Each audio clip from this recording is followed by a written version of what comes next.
Hola, ¿qué tal? Muy buenos días. Soy Rolando Vallejo del Tecnológico de Monterrey y el día de hoy les voy a hablar del capítulo 10, capa de aplicación, del curso CCNA 1 versión 5, Introducción a las redes.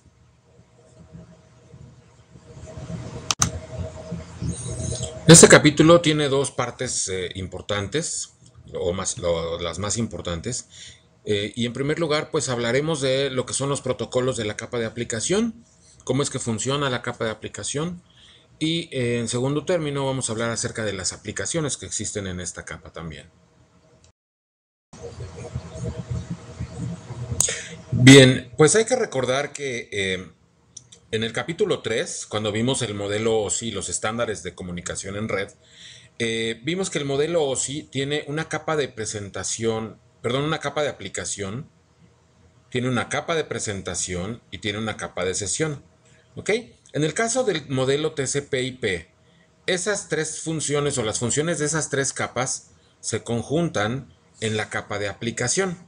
Pero para el caso es lo mismo. Realmente, funcionalmente, pues lo único que hace el modelo TCP/IP es conjuntar las funciones en una sola capa. Esto simplemente con el afán de ver las cosas un poco más, de manera más sencilla.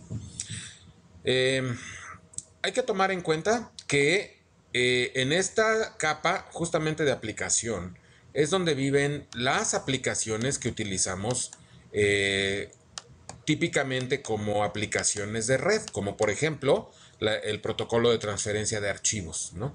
Son aplicaciones que nacieron nativamente como aplicaciones de red y que pues están muy relacionadas con lo que es la pila de protocolos TCP/IP. Hay que tomar en cuenta que no podemos llamarle aplicación de este tipo a una aplicación como por ejemplo Word o Excel, que si bien es cierto que pueden abrir archivos a través de la red utilizando la infraestructura de la red, no es cierto que estas aplicaciones nacieron nativamente como aplicaciones de red, que estén muy relacionadas con lo que es TCP/IP, etcétera, ¿no? Entonces no hay que confundir. Aplicaciones de la capa de aplicación no son cualquier aplicación que tengamos instalada en nuestra computadora, ¿no? Solamente algunas. Y bueno, también como recordatorio de la capa de presentación y de la capa de sesión que de alguna forma se mencionaron en el capítulo 3 también, pues hay que recordar que la capa de presentación está encargada de que las dos computadoras que se van a comunicar estén manejando el mismo formato común de datos, entrecomillados, si lo queremos ver así. Aquí es donde podemos nosotros definir o es donde queda definido si la imagen que te estoy mandando es una imagen sin comprimir o es una imagen comprimida mediante un algoritmo que resulta como un archivo GIF o como un JPG. Por ejemplo, si tenemos un video que no está comprimido en formato AVI o un video en MP4 que ya está comprimido, que de ambos lados estén de acuerdo para el mismo formato. Lo mismo aquí en esta capa, pues está la cuestión de la compresión. Ajá. Si un archivo está comprimido con un formato zip, por ejemplo, también que se entienda en ambos lados que se trata de un archivo comprimido y que se trata de una compresión tipo zip, ¿no? Entonces, en general podemos decir que la capa de presentación se encarga de que de ambos lados el formato de los datos sea común. Encripción también, por ejemplo, esto es muy importante saberlo. La encripción de datos está relacionada precisamente con esta capa, con la capa de presentación, el cifrado, ¿no?, de los datos. Y bueno, por otro lado, la capa de sesión, que se encarga de las sesiones entre aplicaciones. Sabemos también que la capa de transporte maneja sesiones, pero estas sesiones se refieren a sesiones de computadora a computadora, mientras que las sesiones de la capa de sesión son sesiones que son entre aplicaciones. Bueno, muchas de las conversaciones entre las aplicaciones nosotros no las vemos, pero si podemos poner, por ejemplo, un Wireshark o un analizador de protocolos y empezamos a escuchar una conversación cuando checo mi correo, vamos a encontrarnos mensajes como, por ejemplo, hey, quiero mi correo. Y el server contesta, sí, está bien, solo que dame tu username. Bueno, mi username es este. Ok, ahora dame tu password. Mi password es este. Ok, tienes 10 correos. Y entonces tú le dices, dame el primero de los 10, dame el segundo de los 10. Y toda esa conversación es una conversación que está ocurriendo entre las aplicaciones, ajá, y que nosotros ni siquiera nos damos cuenta que está pasando, ¿no? Todo eso ocurre en la capa de sesión precisamente del modelo OSI. Obviamente, lo que mencioné en la lámina anterior de la capa de aplicación, esto de la capa de presentación y la capa de sesión, pues en el caso del modelo TCP/IP ocurre justamente en la capa de aplicación, todo junto lo podemos visualizar o ubicar en esta capa, en la capa de aplicación de TCP/IP. Bien, pues dentro de este capítulo, otro concepto importante que debemos conocer es el concepto de modelo cliente-servidor. En el modelo cliente-servidor, lo que ocurre es que existe un equipo que se va a encargar de atender peticiones. A este equipo se le conoce como servidor. ¿Ok? Un servidor es un equipo pasivo, es un equipo que simplemente tiene preparados los servicios que va a prestar y está a la escucha de que alguien llegue y pida esos servicios. Entonces, cuando alguien llega, en este caso un cliente, que por ejemplo, aquí podríamos ver esta computadora haciendo una petición a ese servidor, bueno, pues entonces el servidor como que despierta y entrega lo que le haya pedido el cliente, ¿no? Entonces, términos relacionados con esto es que el cliente, por ejemplo, que puede ser una computadora, puede ser un teléfono, puede ser una tablet o cualquier dispositivo de red o dispositivo terminal de red, pues se convierte en esos equipos en el maestro y el server obviamente se convierte en el esclavo, porque está esperando para obedecer. Está esperando órdenes para obedecer, ¿no? Y entonces tenemos servidores de diferentes propósitos. Tenemos servidores de propósito específico, un servidor web, por ejemplo, que solamente sirve para eso. O tenemos servidores de propósitos generales, como por ejemplo equipos que en empresas pequeñas y hasta medianas incluso, se pone un equipo servidor que sirve como servidor web, que sirve como servidor de correo, sirve como servidor de archivos para todas las computadoras de la empresa y hasta algunos le llaman servidor de internet porque funciona como un proxy que lo que hace es gestionar páginas de afuera y entregárselas a los clientes que están adentro para evitar demasiado tráfico hacia afuera, ¿no? En el cuello de botella. Entonces, bueno, pues esta es la forma en que funcionan la mayoría de las aplicaciones de TCP/IP y la mayoría de las aplicaciones de la capa de aplicación.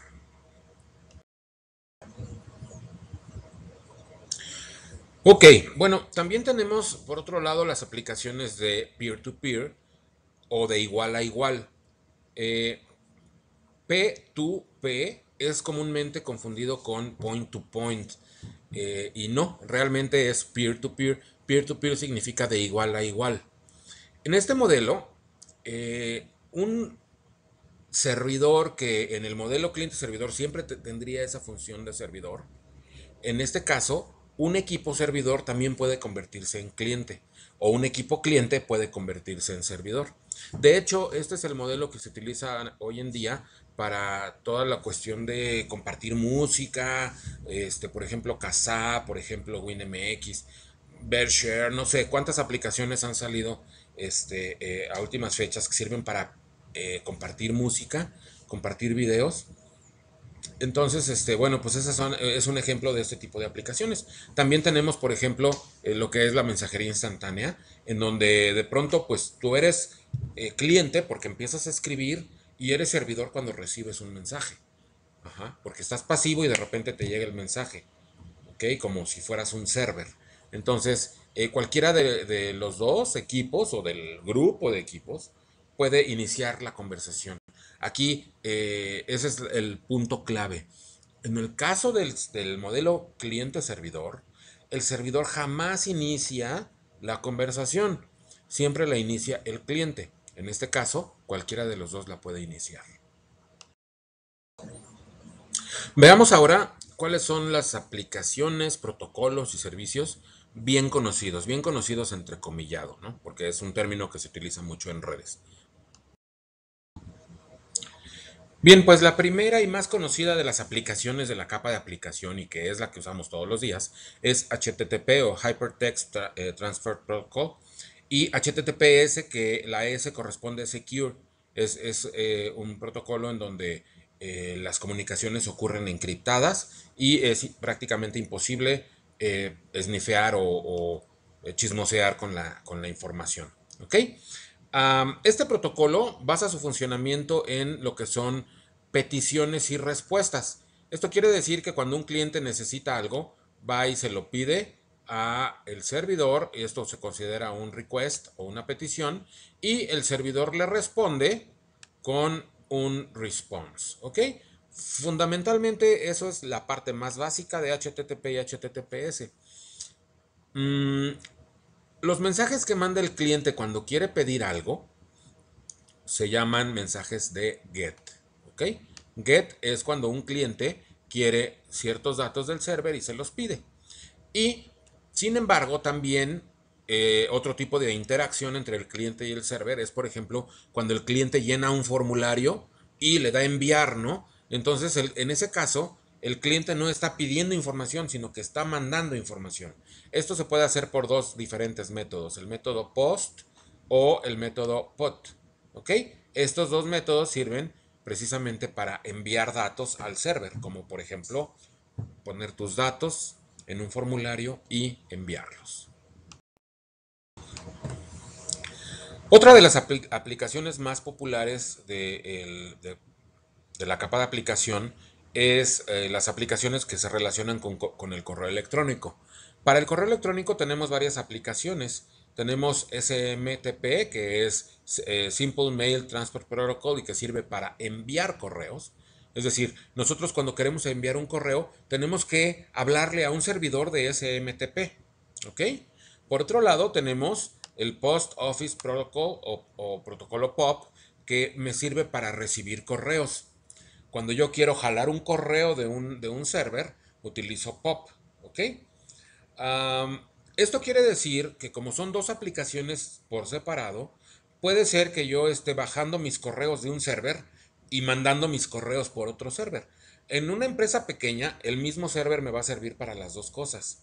Pero en empresas grandes donde se manejan grandes volúmenes de correos electrónicos, se acostumbra a poner el servidor de envío en un equipo, o la aplicación servidor de envío en un equipo, y la aplicación servidor de recepción de correo en otro equipo, en otra caja. ¿Ok?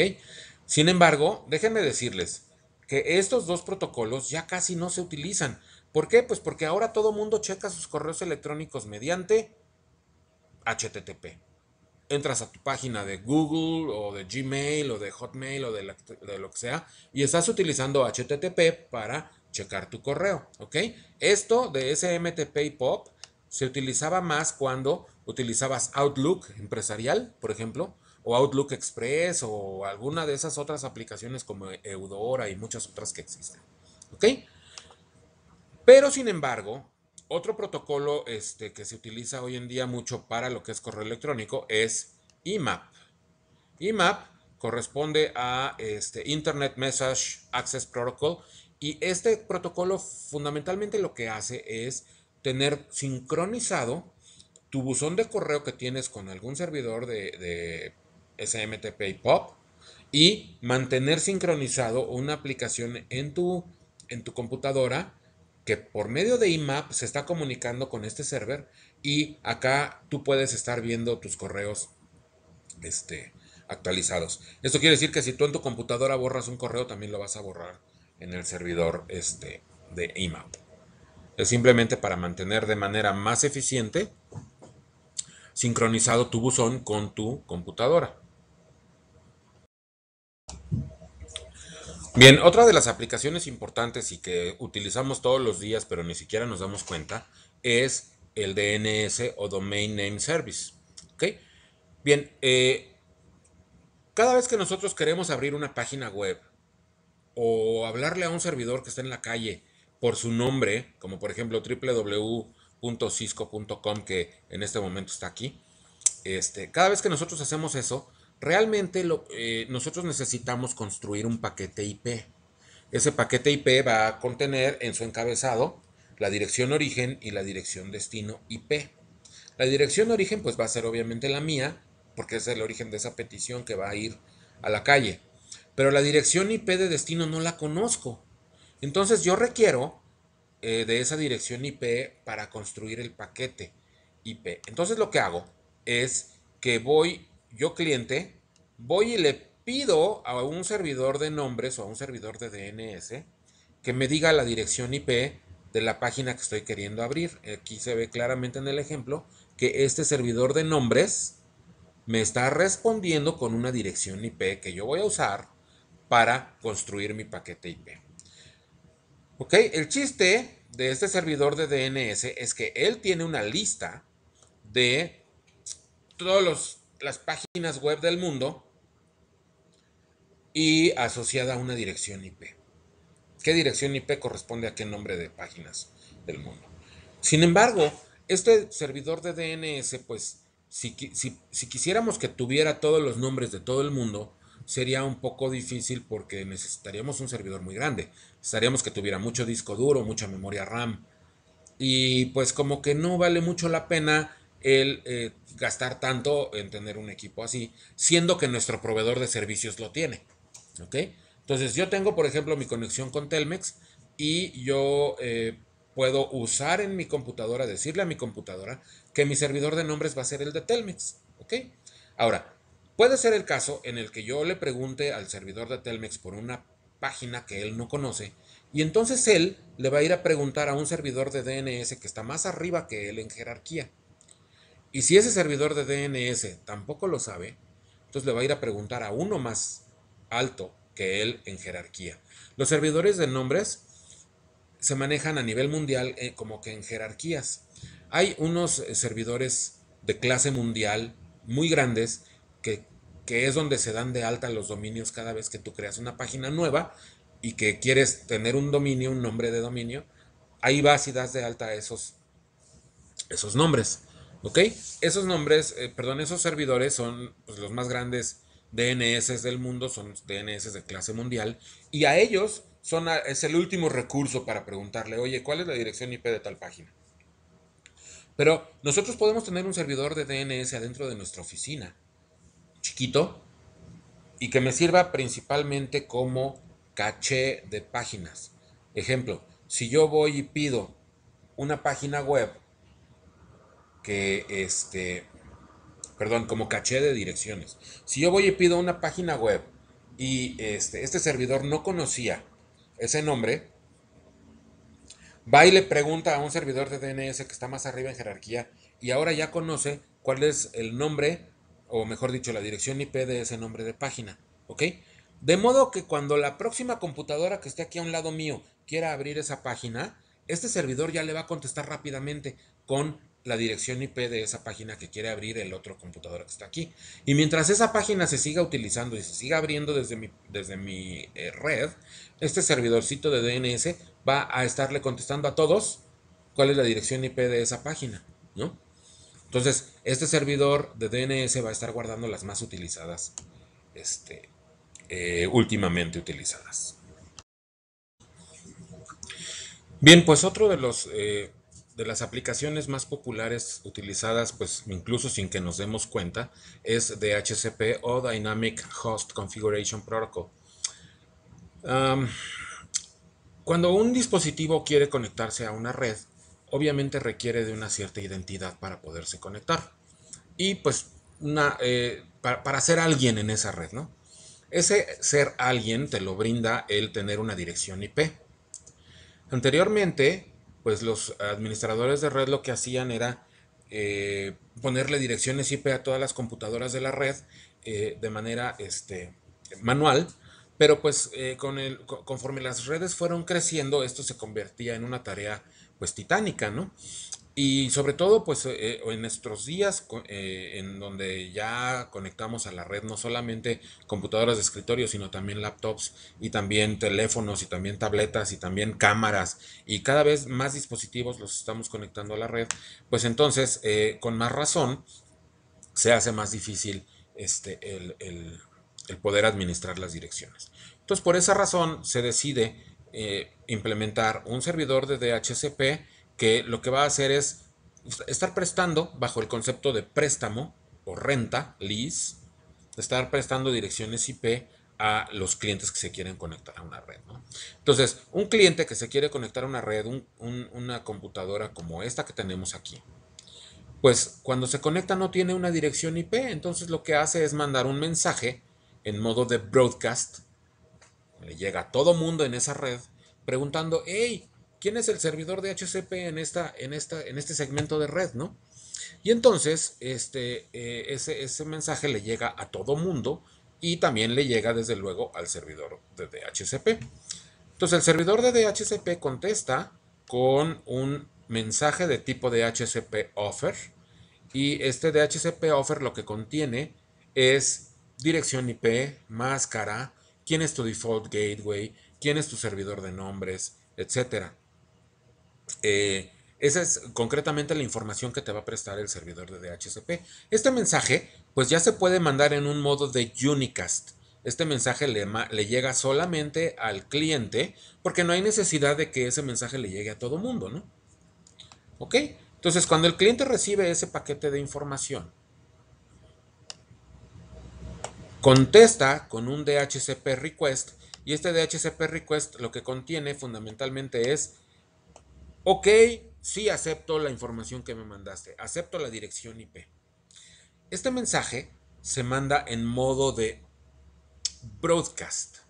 Le llega a todo mundo para que todo mundo se entere que hay un nuevo cuate en la red que tiene la dirección a lo mejor 192.168.1.10, ¿no? Para que todo el mundo sepa que la 10 ya está ocupada. Incluso si yo tuviera un servidor de DHCP aquí de respaldo, un servidor de DHCP2 que me estuviera sirviendo como respaldo para por si se muere este servidor de DHCP.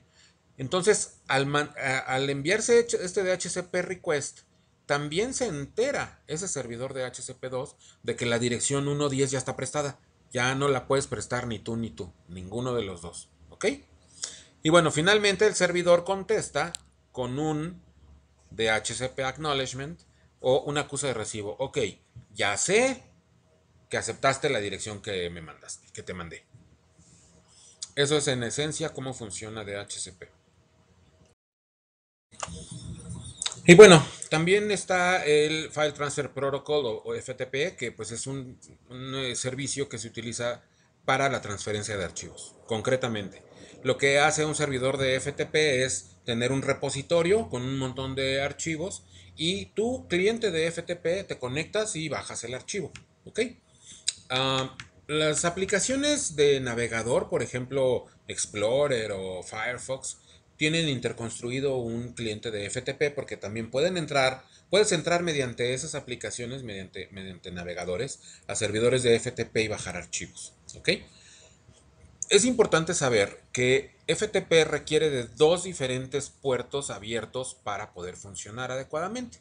Esto quiere decir que son dos canales de comunicación simultáneos y en uno de ellos lo que haces es enviar tus datos, tu username, tu password, etcétera, y todo lo que es el control del envío y recepción de la información. Y el otro, el puerto de FTP datos, sirve para concretamente bajar y subir los archivos. ¿Ok? Eso es en esencia FTP, transferencia de archivos. También tenemos Server Message Block, que también es conocido como SMB o Samba, que funciona principalmente para que nosotros podamos mapear recursos que están en un server. Ejemplo, en este servidor tenemos compartidos ciertas carpetas, tenemos incluso compartida la impresora y desde un cliente lo que hacemos es mapear estos recursos para que nosotros los podamos enlistar dentro de nuestros propios recursos. Esto quiere decir que tú vas a jalar recursos de otros servers y los vas a poner aquí en tu compu como si fuera tu impresora, tu carpeta, tus archivos. ¿Ok? Eso es fundamentalmente SMB y esto surge principalmente para que exista una compatibilidad entre las redes de Microsoft y las de Unix Linux. Les agradezco mucho su atención a esta clase y ahí está mi correo electrónico para dudas y comentarios. Les recuerdo que ver este video no sustituye jamás la lectura del currículum, porque este video es un resumen eh, bastante compacto de lo que puedes encontrarte en el capítulo del currículum oficial. Gracias.